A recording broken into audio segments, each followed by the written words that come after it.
Flash, you were asking when to start recording. Now is probably a good time. All right, perfect. Thanks. Welcome to, I don't really know which number it is. Let's see. It is phone call number 21, the breakout for ePBS number 21. We have some few items in the agenda. Some are actually might be actually complicated. So let's start with the easiest ones, the ones that are already merged. We are going to sample PTC by stake, so proportional to the stake that they have. The original sampling that we implemented first was just simply counting, taking a number of validators from the Beacon committee. That was rightly so pointed that it was not compatible with MaxEB.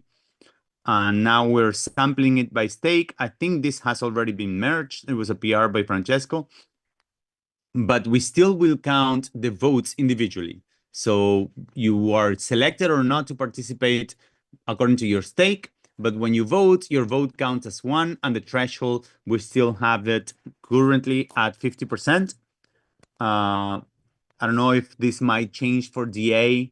We might use a different number for DA or still use 50% for DA. But once we rebase the FULU and we count and we add the DA presence on the PTC attestation, we might have like independent thresholds even on this side.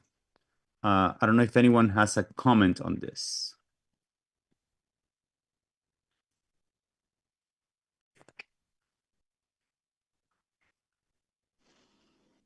Okay, good. So let's move on to the next item. Okay, so this is something that Francesco brought up, which is whether or not to commit the state root in the payload envelope. So there's two problems here. One is the fact that, well, there is a commitment for a state root that might not be useful, and I'm happy to remove that. But then there's the broader question, which is whether or not we want to commit to the full envelope or not. And yeah, so Francesco is here. He was arguing to commit to the full envelope. I don't know if you want to mention this or if someone else has a comment about this. Yeah, I mean, I could just briefly say, I don't know. I don't have any like super deep reason to say that I think we should do this. It's mostly just if there's no reason not to commit to the envelope, I'd rather do it so that there's no question that there's only going to be a single envelope and you can just check that against the commitment. There's no ability for the builder to inject like multiple envelopes. That's basically it. Then yeah, if I can see that in the future we might move away from even being able to commit to the envelope. So maybe it doesn't make sense to try to start with that. Like it might be that, I mean, it seems to me like in the first version of ePBS, it should be possible to commit to the envelope, but maybe it doesn't make sense to try to have this kind of guarantee if we're gonna probably lose it in the future. So yeah, that's it. Right. Does anyone else have a feeling about this? Oh, Barnabas is here. Wow, we're getting serious.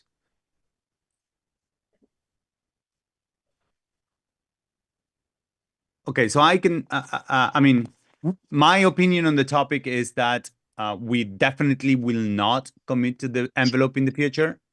We are hoping we couldn't clear out slot auctions, which is an issue. And committing to the envelope is what's causing the current problem that we have with the free option problem. So if we ever find a way of actually not committing at all to the envelope, that would be good. Having said so, I do agree that there's no strong reason to actually do a state transition and agree on the state root. So I don't mind removing the state root from here. I don't know if anyone has an argument as to why the state root was there. I just added it because that's something we do whenever we change the state in consensus, and I just wanted to repeat what the state transition function is for consensus on the payload. But I don't see any strong argument as to why we need to have the state root. I mean, committed and computed and checked against, we can remove that assert. But I don't think we should commit to the payload. And it's just because of that argument that if we ever find a way of not committing, we want to use it.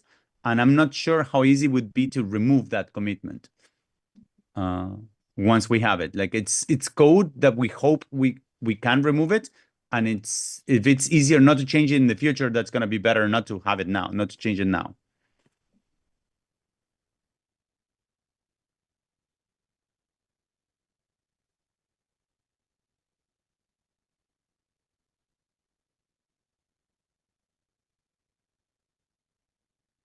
Yes. So Francesco's yes, pointing out correctly that yes, the builder would need to be computing the state root on the CL on the critical path, and it's a non-trivial commitment, and I'm told that any millisecond actually counts. So I do agree with this. So I would propose to remove the state root, remove that assertion, unless someone figures out that it's actually needed. But I would prefer if we don't commit to the payload for now until we realize, at least until we evaluate whether or not it's going to be trivial or not, removing that commitment later on. Right,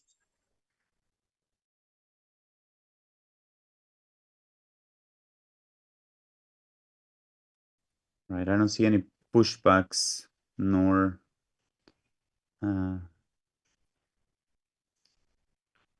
all right, so I don't see any pushbacks nor in favor, and I shouldn't be a moderator here because I'm very biased on the topic. So, but anyways, I'll ask to have another moderator in future meetings. But I think it seems reasonable to me to remove that commitment, this statement, remove the commitment to the state root, and keep the commitment to the hash and not the full pay envelope for a while, at least until we figure out if it's trivial or not to remove it. All right. So the next topic, let me skip it for now because we need to have, I mean, I forced Francesco to be here. So let's ask him to explain the changes to Proposer Boost, which is to better handle equivocation. And this is something that we want to port even to phase 0, if I understand correctly. And it's independent of ePBS, although it's going to be better to have it on ePBS. So I'll give the floor to Francesco to explain these changes. Okay. Yeah, maybe let me share screen. 1 second.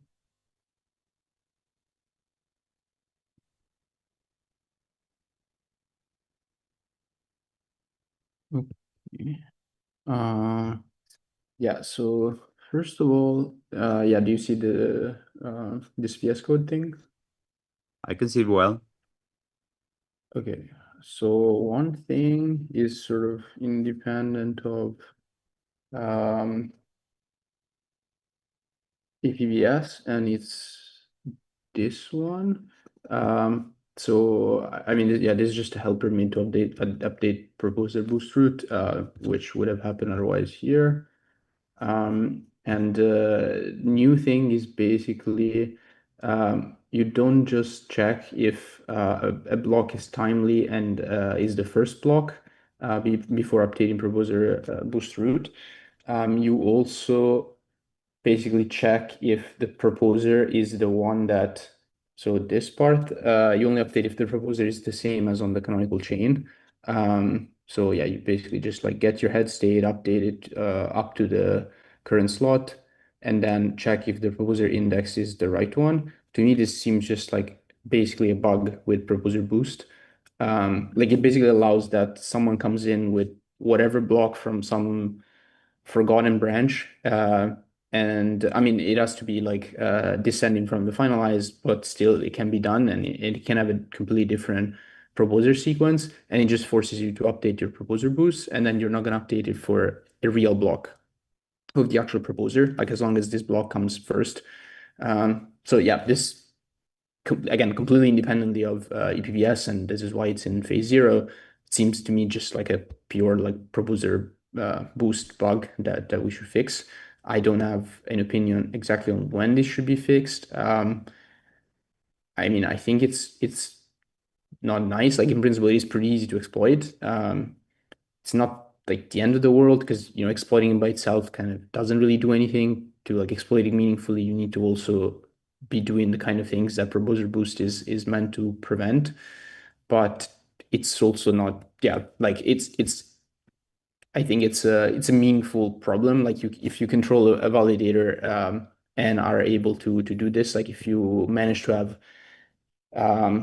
control a certain slot and also manage to control like a fictional proposer for the following slot, which I think should be easy if you just um, grind some kind of grind assignments on some made up branch. Then you can basically do like an exante reorg, like you just essentially deactivate proposer boost. So yeah, I think it would be better to fix it like sooner rather than later. I don't know in terms of if this needs a coordinated release or if it can just be independently done. I don't know. Last time there was a proposer boost. I mean, when proposer boost was introduced without a coordinated release, a whole mess happened. So maybe we should just do a coordinated release. In which case, I don't know. I am not sure what's the earliest point that makes sense. Maybe the first VPO after like the first VPO that is not scheduled with Fusaka might make sense. But anyway, so this is one thing. And again, it's not super related to ePBS. And then other things about the handling of proposer boost and equivocations are here. So the kind of point is to, yeah, I mean, I'll show you what, but let me first say, I guess, what is the point? The point is basically to defend against the, actually, yeah, maybe before going forward with this, let's just pause for a second. And I don't know if anyone has comments about the proposer boost update. Let's first talk about that, like the initial proposer boost update.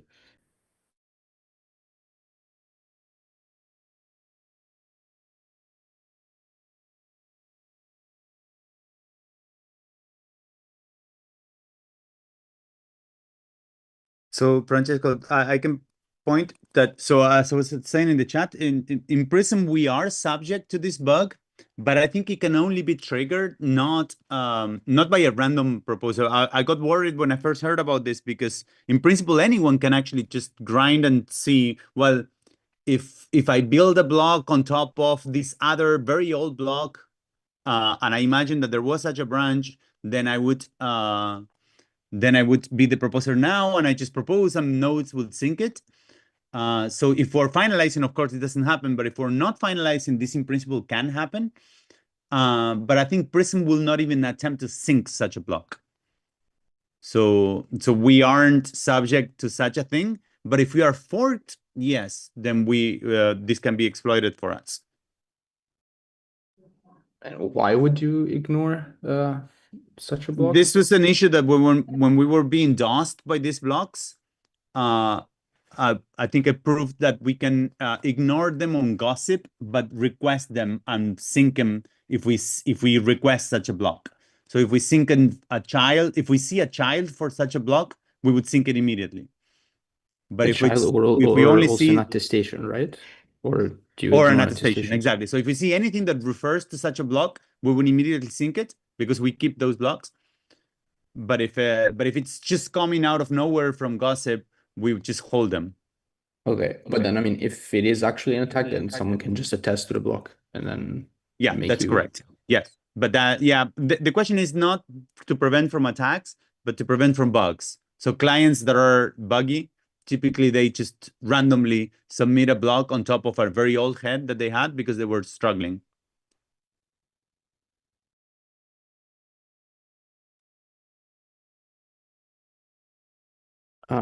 Okay, so I see, but yeah, I mean, just to clarify, I mostly be worry about this as a attack vector. I mean, not overly worried, but yeah.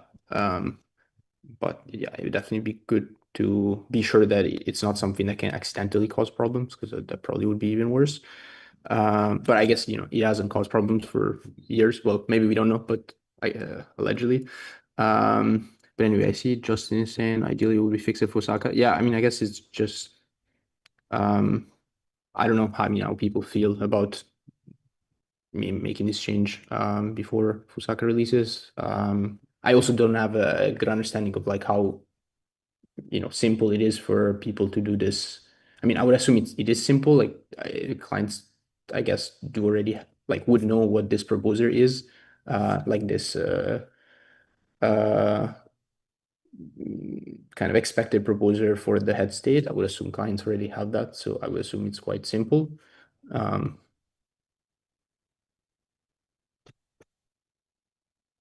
Yeah, the fix is just a couple of lines for us. We have the full state, so it's very trivial. Okay, so anyway, I don't want to hijack this call with this too much, since it's actually not really about ePBS. So yeah, I guess now the people are aware, we can then discuss maybe offline. Okay, so then yeah, for the rest, um, let's go back here. So there's a few things. One is this, or actually go here. Where's the store? Yeah, so I'm kind of changing this block timeliness thing, which is also used as part of Proposer Boost to record if something has come on time, to kind of have now two deadlines.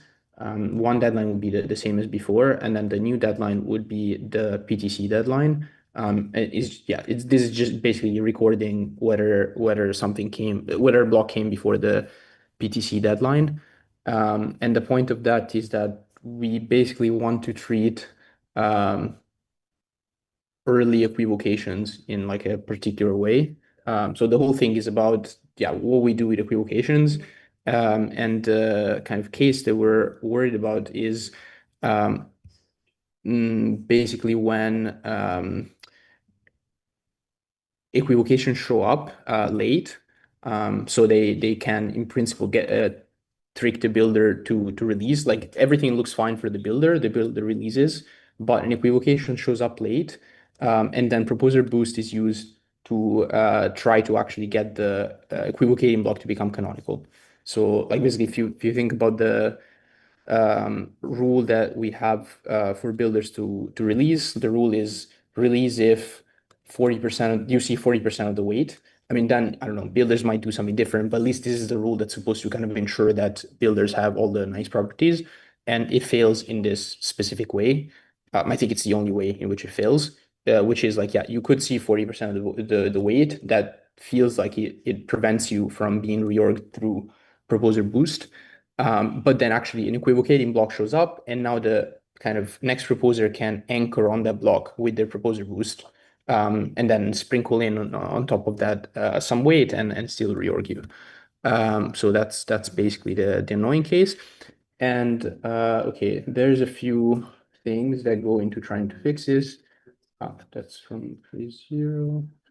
So one thing is in get proposer head, there is now this proposer equivocation check where you basically figure out if the block that in question is an equivocation, just like there's two blocks from the same proposer. And then in that case, you have more lenient conditions to be doing the reorg. So like, these are all the conditions that you normally would check to do a proposer boost reorg. Whereas you would do it just with this, like basically just if the head is weak and it's the right time. Like whenever you see like a weak equivocation, you basically aggressively try to reorg it. So this is for kind of to establish like an honest reorging behavior that's supposed to like it is establishing that the honest behavior is not to extend weak equivocations essentially. And then, so yeah, that's one thing. Once we have this, then we can also change the attesting behavior in such a way that basically, if the proposer violates this rule, it can essentially is punished. Like the testers will try not to attest to proposers that appear not to have followed this rule, essentially. Yeah, so this would go here. Yeah, go ahead. So you want to the attesters for the next lot would check if there is a reorg of a weak head, but they didn't see an equivocation, then they would just check the other statements if they were all true, and if some of them weren't true, then you wouldn't attest for this. Sounds like Let can me actually maybe cause just a like split. let me just go through this like should apply proposer boost, and then it should be clear what the testers are supposed to do. Yeah, but yeah, this is what the proposer is supposed to do. It's like basically just boils down to reorg weak equivocating heads. So that's meant to be like the honest proposer behavior. So what are testers supposed to do? Yeah, this should apply proposer boost is just goes into get weight here. So it's you kind of update the proposer boost independently of all of this, but then you only apply it based on this function once it comes to actually computing the fourth choice. So yeah, basically everything up here is, I mean, yeah, so this was the only thing that you had before, and then there's all this kind of stuff that's added. So you always apply it if the parent is not from the previous slot. This is basically because the attack that we're concerned with is this for the purpose of this builder kind of good properties, is when the parent block is just from the previous slot. Yeah, if the parent is not weak, you always apply it. So it's only kind of weak blocks that you might take a second look at. If a block is not weak, meaning it has more than 20% of the weight, you just always apply it just like before. And then this is basically the only part that's actually different. If something is from the previous slot and weak, and there are equivocations, so everything, and there are equivocations, then yeah, basically you only apply it if there aren't equivocations. If there are equivocations, you don't apply proposer boost in this case. So it's basically saying, okay, imagine that there is like a strong block or like a not weak block A, and then a weak block B from the last slot. Attesters will only be able to apply a proposer boost to A, the one that's not weak. They will not apply proposer boost to B. So if like something shows up out of nowhere, it's an equivocation and it's weak, that one cannot be chosen by the proposer, or like the proposer can choose it. They're not supposed to, like this is saying don't choose it because it's weak and it's an equivocation.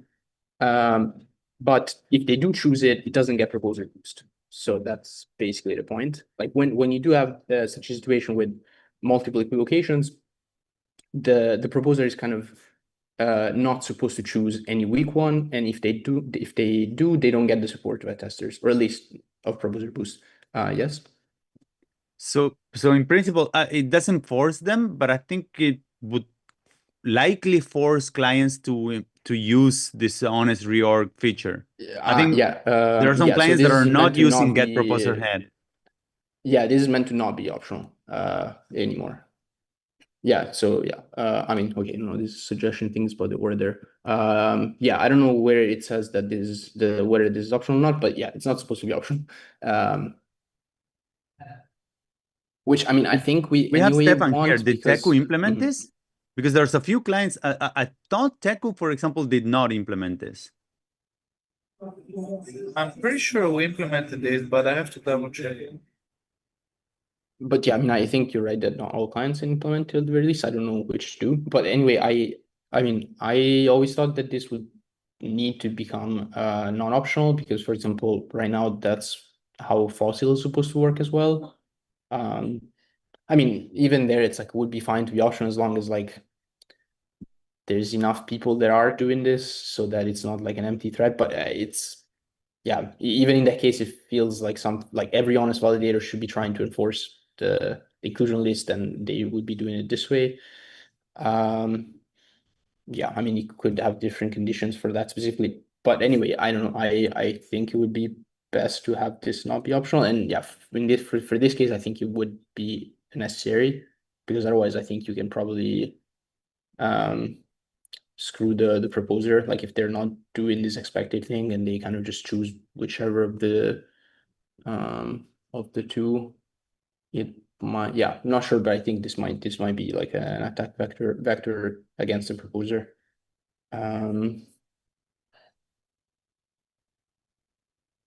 Oh, and yeah, I mean here there's this block timeliness thing that I was mentioning. Is just you only consider early equivocations specifically to protect the proposer. So like here you're trying to get all the equivocations for the previous slot, or like equivocations that kind of coincide with the parent, like from the same proposer, etc.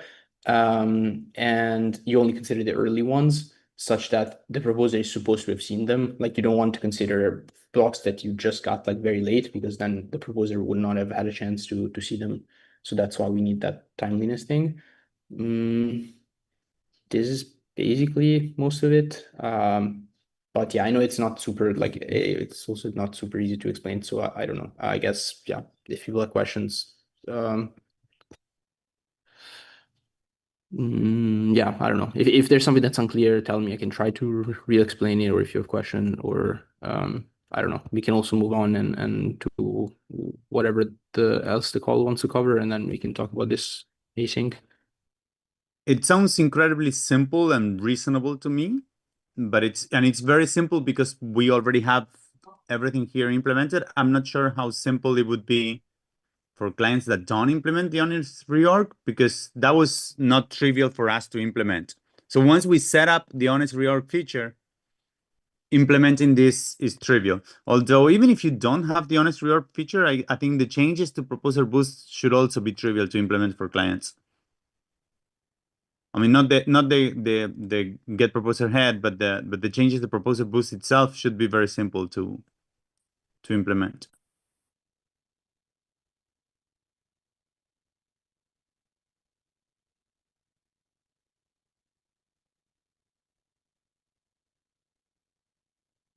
So the plan is that you'll open a PR for ePBS with this, and that PR will backport it to phase 0. The other part would be backported to phase 0. Yeah, I mean, I guess maybe I would separate the first thing that I was talking about, the sort of bug fix for Proposer Boost. So I maybe open a PR for that independently. But I don't know. I definitely would like to hear more input on like what people want to do with this when. And then yeah, I can open a PR for the rest of it. I guess I'll wait for the rebase probably to be done. If you backport that fix to phase 0, how will you pretty much tell clients to coordinate on the fix for like Fusaka or BPO 1? Do you have any Does it really ideas? need to be coordinated, this thing? I mean, is it really exploitable in any way? I don't know. I mean, do you mean exploitable specifically if it's not coordinated? Right. So if some y- clients ship it and some clients don't, and then we're gonna see validators trying to slash themselves by equivocating, and it's kind of weird. I mean, I don't know if, yeah, I'm not sure. It's not obvious, but like when we did ship Proposer Boost, there was that whole like 7 block reorg caused by Proposer Boost being like We still have 50%. nightmares. So I don't know. I mean, that would be my apprehension that, yeah, if like, I mean, there was, I think, like a fairly unlucky thing as well, but um, If it does need to be coordinated, I would think it might need to go in like the Fulu specs, and then after Fulu, we can backport it to phase 0. But okay, right. I'm not entirely sure. I'd have to think about Okay. some. Yeah, I don't know how to determine if it needs to be coordinated, to be honest. Yeah, I think given that maybe there isn't like, it probably doesn't make a difference to do it in a month versus like whenever Fulu ships, maybe it might as well be coordinated if people are okay with that. But Yeah, I mean, it seems pretty simple, and if it's a bug fix, it's important. Yeah, and easy to be coordinated.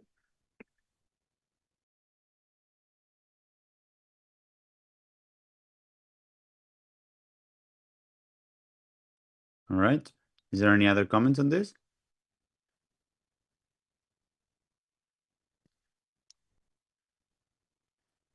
All right, great. Thanks, Francesco. We have a couple of more items. One is very simple too, so let's go with the simplest ones first. Enforcing non-zero bids for builders that are not self-building. So for blocks that are not self-building. I can see one reason why to do this, and it also like simplifies other parts of code. And the reason is that when we have a block that is not self-building, then we make changes in the state. We add first, when you sync a block, we add a pending payment to the beacon state. And then when we sync the payload, we add a withdrawal. We take that pending payment and we add a withdrawal in the beacon state. And it'd be very awkward to have these things with value 0.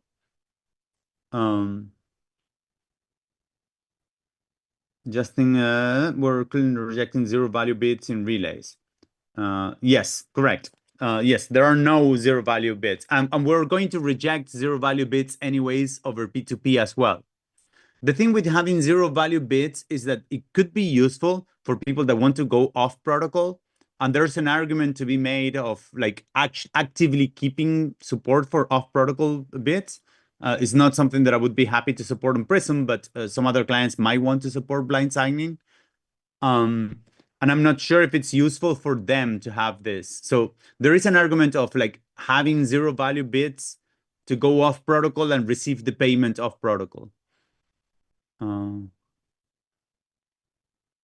So yeah, I don't know. I don't know if there's a pushback into enforcing that this value is non-zero. Otherwise, I would like to like add paths to not add value 0 operations, like pending payments with value 0 and withdrawals with value 0.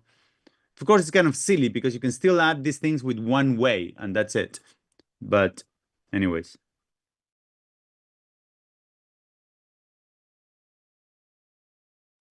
Like asserting it to be non-zero is just one line.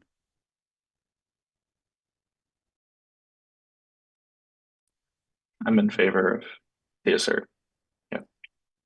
It makes tests. So this appeared because of Terence's PR for tests, and it makes tests much easier to think about. It makes tests more robust.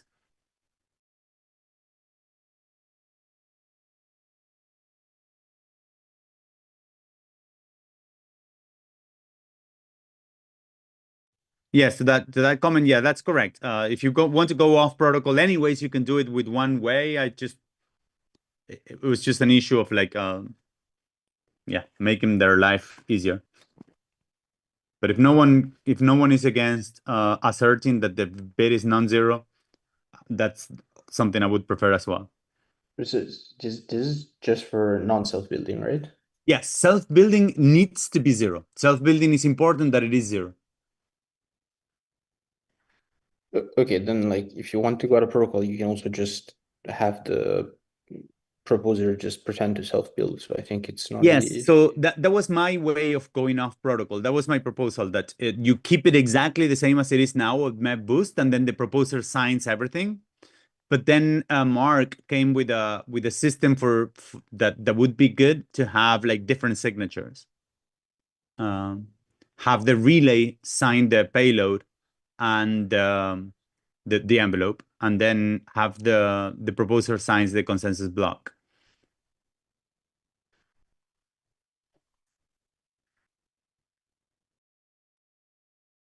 Okay, then I guess, I don't know, it's a question, do we care about that plus not needing to be a builder as whoever is on the other side of this? So like, you maybe, I don't know, maybe you could do it in a way where you don't even need to... yeah, I don't know. I don't know. I mean, it seems like if you have to be a builder anyway, then yeah, you could just submit like a really small bid and it doesn't make a difference. Like it would only be useful if you could actually not even be a builder. Yeah, but and do then, this. so if that would break staking pool. So we don't want to take bids from things that are not builders. Okay, then I think it's I don't know. I don't see any reason not to just enforce gradient here. All right. So those were the easy ones. Let's go to the two. There's one which is about asymmetric payments for the free option problem. I see Bruno is here. Let me just mention quickly what this would be. The idea would be to somehow penalize builders that don't penalize asymmetrically builders that don't get their payload included. So if you bid for say 5 and your payload is included, then you pay 5.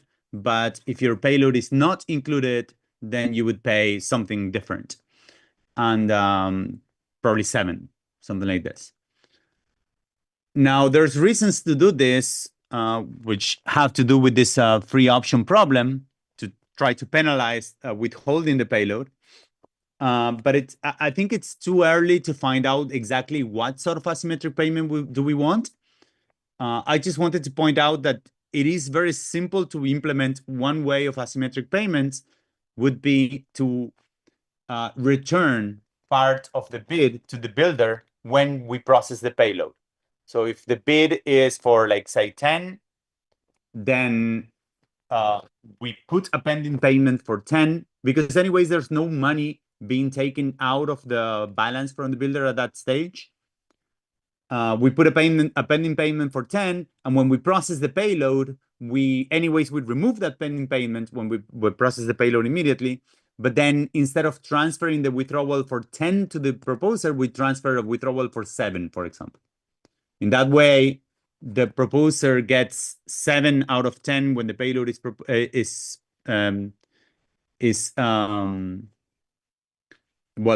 included, and it gets 10 when the payload is not included. So this would make it more expensive to bid for the option, to exercise the option and not proposing. So the option is there to have this, but I think it's just too early to figure out an effective way of knowing what function should it be. Should it be a function of a percentage of the bid? It should be quadratic on the bid. It should be something on a function of the bid that we do not know yet.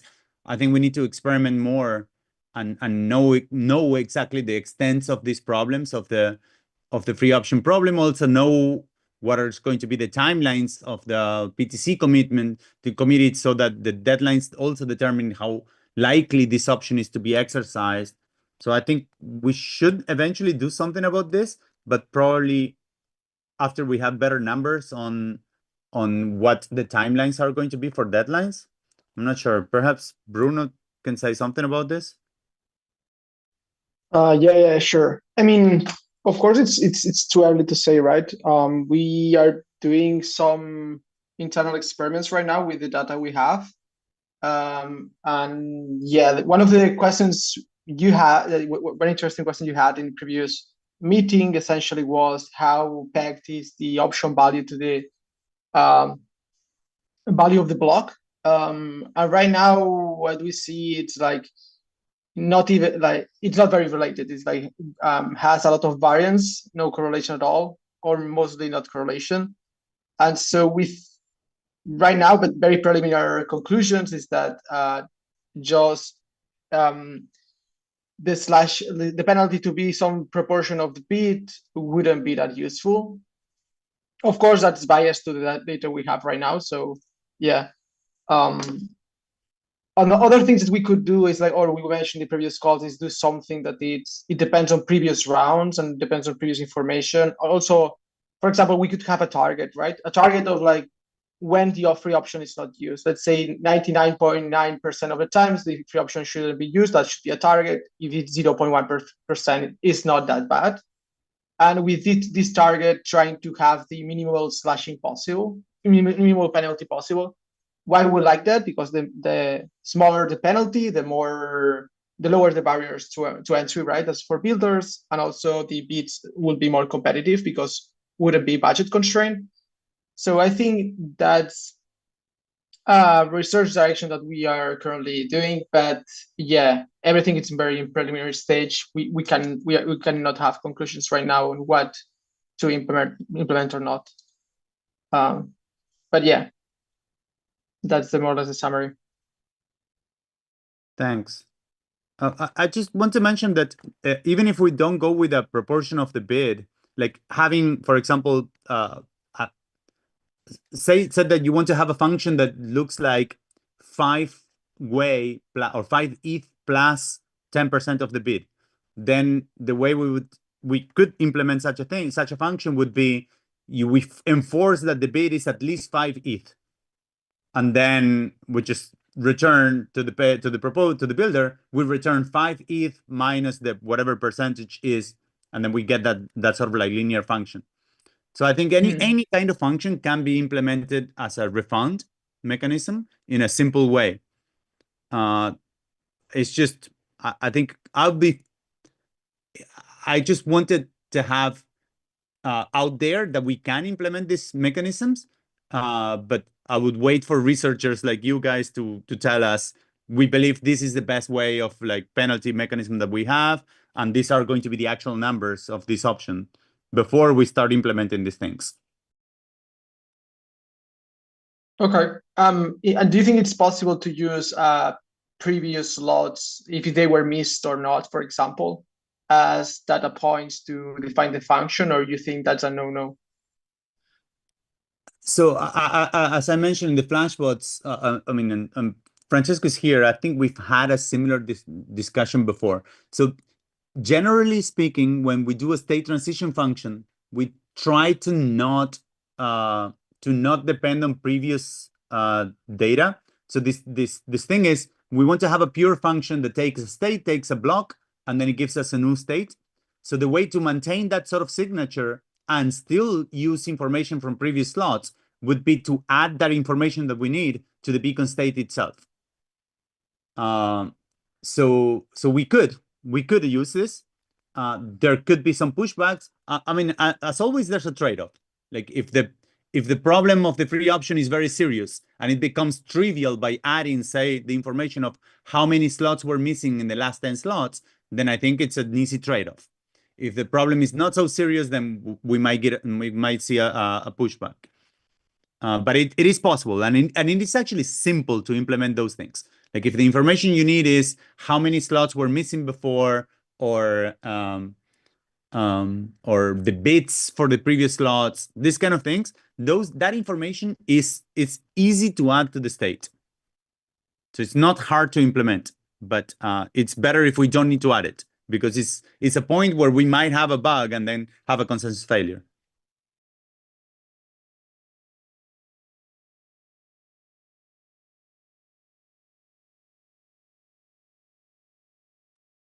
Okay, thanks.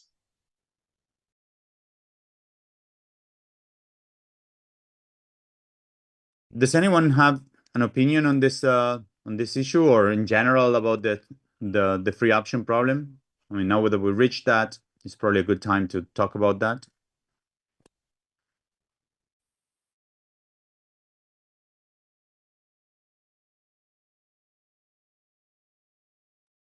I mean, a question I actually have is, what's a reasonable target? Like, if it's fine if the option is used 0.1%, it's fine if it's used 0.01% of times. Like, what do you think is a reasonable target?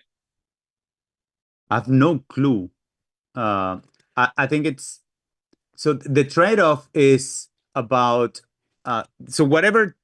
so if I assume the following, let's put a simplified problem. One simplification of the problem is that I assume that there's no free option problem on the payload, which is not true. There will be a free option problem on the payload, because we cannot make the time to reveal actually 0. We can make it very, very small, but not actual 0.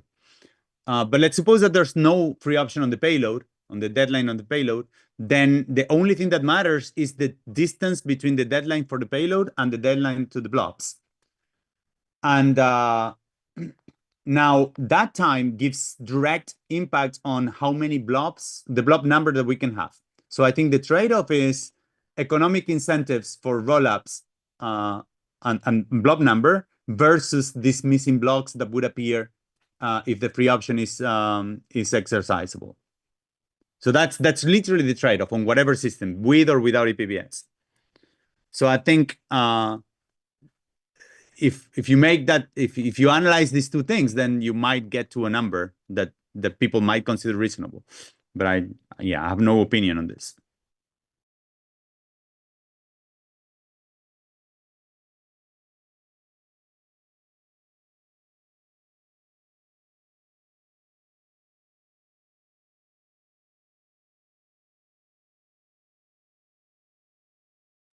All right. Okay, so I don't know if anyone.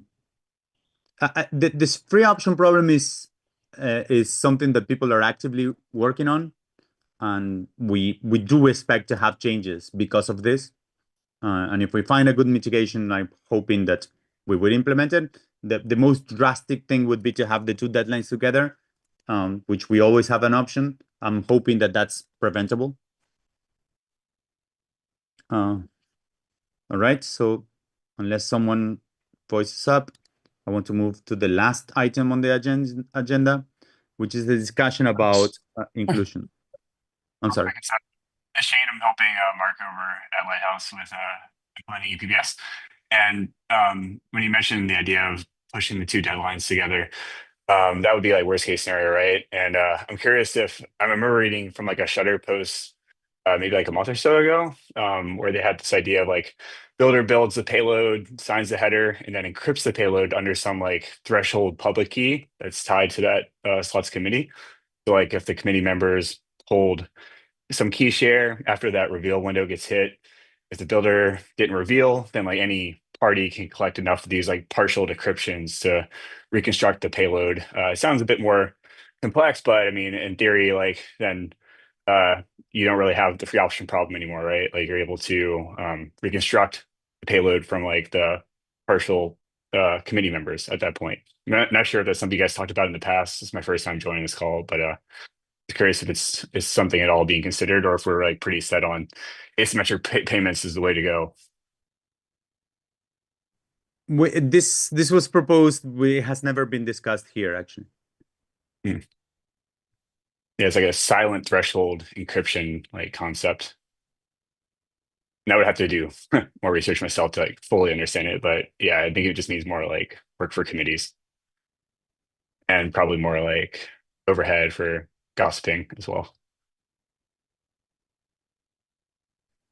Yeah, threshold encryption typically has this problem of like you need to prove also the existence or not of the keys, and then you have to have some sort of consensus on what was revealed and what wasn't.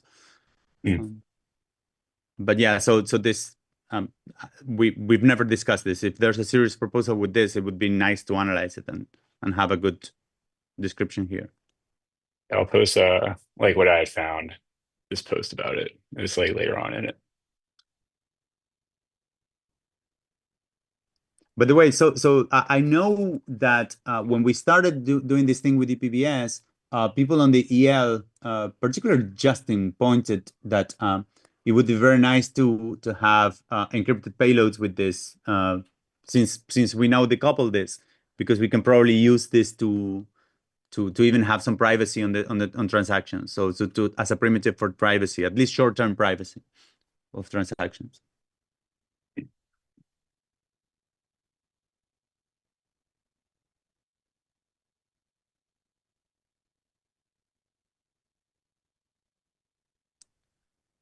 All right, so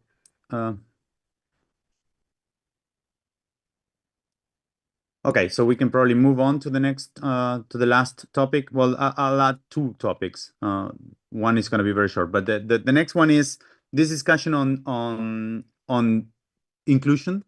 So today we have a Merkle proof that the blob is included in a block. This avoids checking a signature twice. Otherwise, we would need to check signatures on the sidecars. But also, it allows us to sync a blob before we get the block. For data columns, is more evident. Data columns we ship them with the header with the block header and with all of the KCG commitments. And then we can verify the proofs of the KCG commitments, and we can verify the signature from the proposer because we have the header. We can just hash it and verify the signature of the proposer. And then we have a Merkle proof of the inclusion of all the KCG commitments in that block. So if we get one sidecar before the block, we can make this validation, and we already have the signature verification for the block from the proposer, and we don't need to verify it again. And there's a lot of code that went into optimizing for both scenarios, where we get a sidecar before or where we get the block before. Now, on ePBS, it seems to me that all of this overhead is just tech debt. We're guaranteed to see a block before because the blobs wouldn't be even known which blobs should be included, because the builder needs to know them afterwards, except the edge case of self-building. So I think it's pretty safe. And also because since we have much more time, we can actually wait until we sync the consensus block before even trying to sync sidecars. So it seems to me that the most reasonable thing to do would be to just remove both the Merkle proof, the beacon block header from the column sidecar. And when you get a column sidecar, you verify the KCG proofs. You know that the KCG commitments are good, and now you already have a route for the KCG commitments on the beacon block. So you can just verify that the block actually committed to that. Anyways, the payload envelope has the beacon block route, and it is true that we will need to add the beacon block route to the sidecar so that you know which beacon block this sidecar belongs to. But that would be my. I know that this adds to the spec because it changes now the full spec. And I hadn't set my mind to rebase ePBS on top of Fulu, so we noticed this this week. But I just wanted, I mean, I don't want to make a decision on this now, but I wanted to point out that I think it's much better if we remove all of this crap.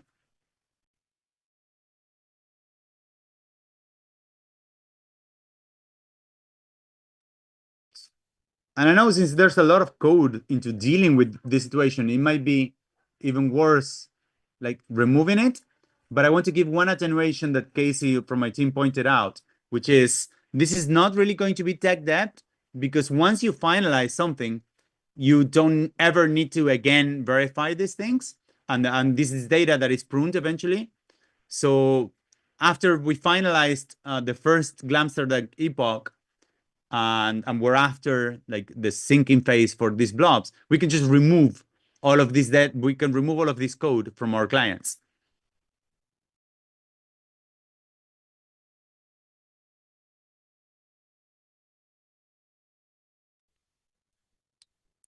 Can you mention this comment, Terence? Right. So I think like Francesco also mentioned on Discord that like eventually we're moving from column-based gossiping to like cell-based gossiping. So when you do cell-based gossiping, then it's a brand new object anyway. Then you just move it there. But I guess the question is timeline, right? Like if we're gonna do cell-based gossiping, which I don't know, maybe in G star or like H star fork, then we just remove it there. We basically don't even worry about this like data column at all. So I don't know what the time frame is.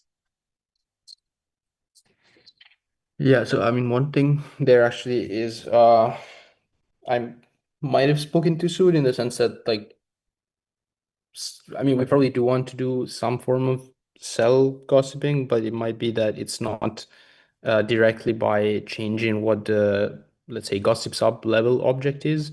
Like the data column sidecar might still exist, and it's more that gossip sub would like internally have this like concept of partial messages. So I don't know. I'm not entirely sure how to think about this right now. But yeah, in either case, I think it probably would be fine to remove this. Yeah, I don't have a strong opinion. I think removing it is good. There's more API related changes to keep in mind because it's gonna be a new object.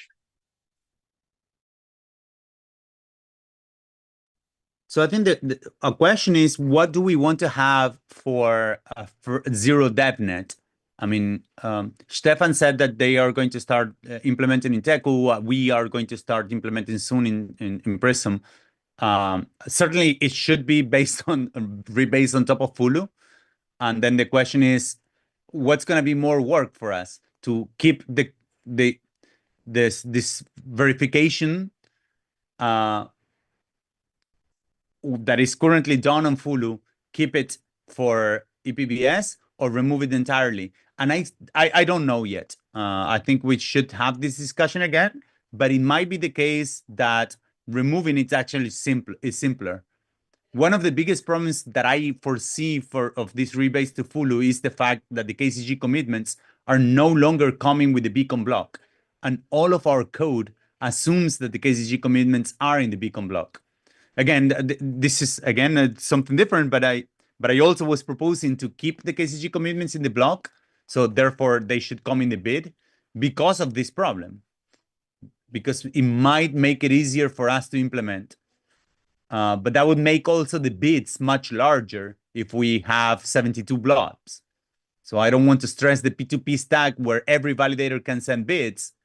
If we are post-Fulu and we have hundreds of blobs, we're going to be seeing bids with hundreds of KCG commitments. That was the reason to only have the root originally. So I don't know. I think we should revisit this when we start implementing and then make a decision then of whether or not we remove these proofs or not, because it could be a lot of work to just rehash, to keep this proving mechanism where everything is moved out of the beacon block.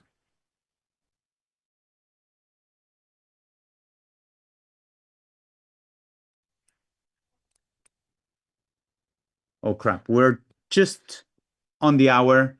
The last item I wanted to mention is that if we are going to continue having these calls, we need to have a moderator that is not so biased and passionately involved in this EIP as I am.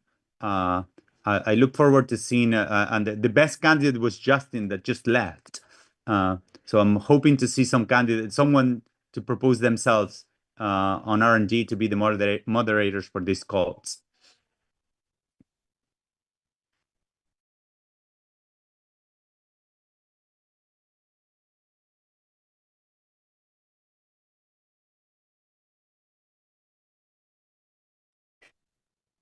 All right.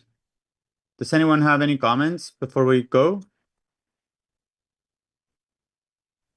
When do we want DevNet Zero? I didn't want to go over the hour, but that was the right question. Yes, I don't know.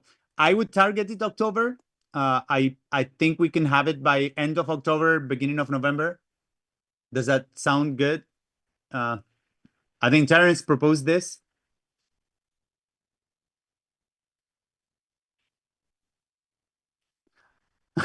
We are having to deal with Barnabas already. Stefan, do you have any guess? Yeah, I think end of October seems better. I think our main thing is that we want to work on master, so we ought to take things a bit slowly.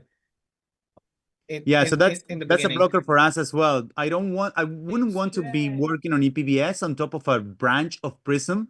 I would want to work on ePBS on top of developing Prism. Yeah, I mean, we'll still have like most of the changes to master, and then if we need some quick DevNet, we can start a branch, but I don't want to rush and just have a branch, which then would be a pain too much later. So I think end of October seems chill. Okay, sounds like a good target for me. I think we can have it. Then if we are going to start implementing soon, then I would schedule a call for 2 weeks from now, so to see if we have an idea of whether or not, I mean, this issue of the inclusion proofs and things like this, because that's something that I think would be a lot of code.